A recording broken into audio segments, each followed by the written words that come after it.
Today I wanted to speak to you from a little bit different setting. I'm in the same room, as you can tell, but moved a little bit different position so that you could see a little wider picture. You see flowers behind. Tomorrow's Mother's Day, and that's a bouquet for Mindy and for our home for Mother's Day. This is a week of celebrating mothers, and between the middle of May and the middle of June, Mother and Father's Day, and it's time for family kinds of events, weddings happen, and so forth. Very interesting. This has been an interesting week for us. As many of you know, that we have our daughter and son-in-law and their three daughters, Jubilee, Piper, and Georgia, lived near us, and so we see them quite a bit. Georgia is a little over a year old. She turned a year in February, and she's just now decided that it's time for her to walk. And this week she took her first series of steps while at her home. So we got to see the first step or two, but then we saw outside 2 days ago her take several steps, and it was exciting and fun. And my daughter told me the next day that she even took three times more steps. It was interesting to watch her because you could see her calculating her balance as she got up and as she started taking steps. And it was it's not without struggle, but as soon as she would sit back down, she would get right back up to try it again. And and she's still just toddling, taking more and more steps, going further and further, but she still has to check her balance, and she still has to keep going even though she knows she's going to fall. Now, why am I saying this? Well, we've just finished a series of interviews with Rick Weinecke, and one of the things Rick talked about, is just obstacles and just the fear of making mistakes with hearing the Lord speak to you. The idea that somehow we could hear and not hear correctly, or that we might hear something strange, or that we might miss hearing and believe it was some other voice. And so as a result, oftentimes what we do is just stop trying to listen and go back to what we know is familiar. Well, my granddaughter is very interesting for Georgia because walking is still quite unfamiliar to her.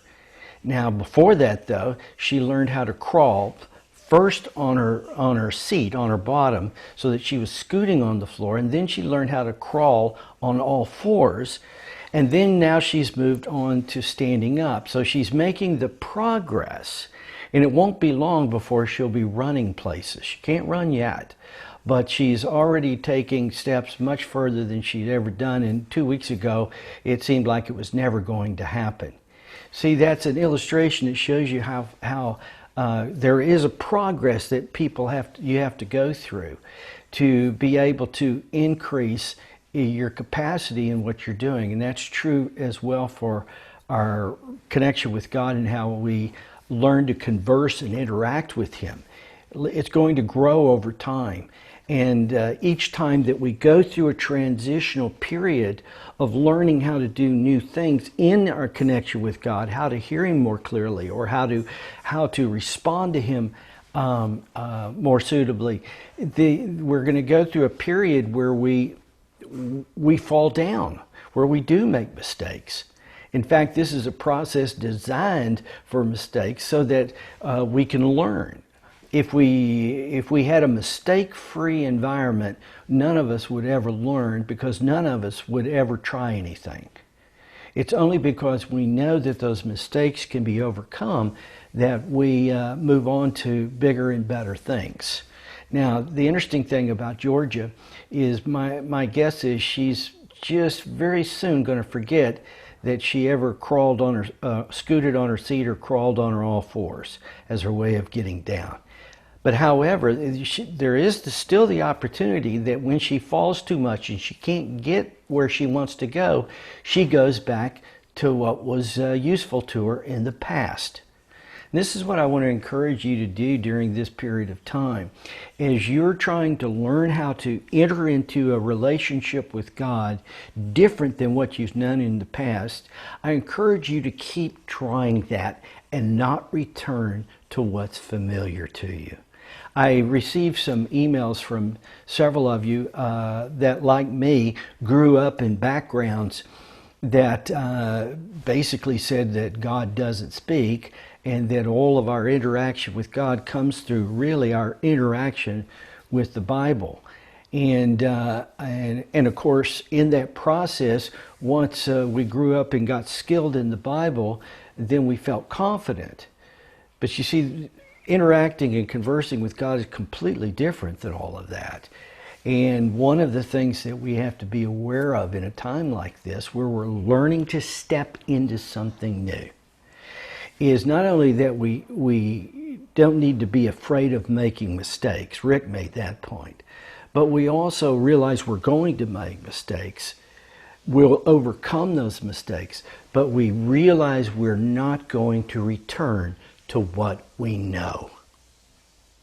If you're still praying like you've always prayed, if you're still using the Bible like you've always used the Bible, if you're still going to church in the same way you've always gone to church, then you're stuck in familiar things that may have been useful at one time and even helpful at a time where you're moving into new things. But as you step into the new, those old things will no longer be useful anymore. But that'll be okay, because God will build something new with you that will allow you to go much further than you've been able to go up to this point. Just a few moments ago, I was out with George's oldest sister. George is a little over 1. Her oldest sister is Jubilee, and Jubilee is 7.5. And we have several bicycles at the house that the kids play on that are for different ages and sizes. And Juby's at the point where she wants to learn how to ride the bicycle without the special wheels that help the bike keep its balance. Riding a bike is a scary thing. I can remember when I had to learn as a kid and had to push myself to the point where I was willing to take the risk of falling over so that I could finally learn how to ride the bike. In fact, I can remember when I was a kid, I fell over so much in the street, I stopped. And then I decided I'm going to try riding across the grass, because the grass was softer. Didn't matter, I still learned, and I went on. With Juby, she wanted the smaller bike, smaller than her size, because it felt like she was closer to the ground and able to balance better. But when you're riding a bike that's suitable for your size, it means your feet barely can touch the ground. And so that you're able to balance and don't rely on your feet to hold you up and to keep you going. So anyway, she's still trying to figure that thing out. And this is a time for us to figure it out. We're moving to, depending upon who we are, depending upon what God's done in our life and where we are today, each of us is moving to a different level. And you know what they say about riding a bike? It says once you learn how to ride a bike, you never forget. Okay? Here's what I want to encourage each of you is this. Once you learn how to interact with God in the kind of way that we've been describing, where it's constant, it's clear, it's you hear him, he hears you, you respond to him, he responds to you. An interactive relationship. Once you learn how to step in that, like riding a bike, it's something you'll never forget. It's something that will also carry you forward into places and into situations that are places you'd never imagine yourself to be. I know it's been that way for me, and I know it'll be that way for you as well. But this is a time, as we're preparing for Pentecost in a couple of weeks, this is a time to say to the Lord, Lord, help me ride that bike. Help me learn how to move with you. Hold me up, let me fall, let yourself fall. Okay? But know that your God will be there. He's prepared the way for you, and this is your time to learn how to ride.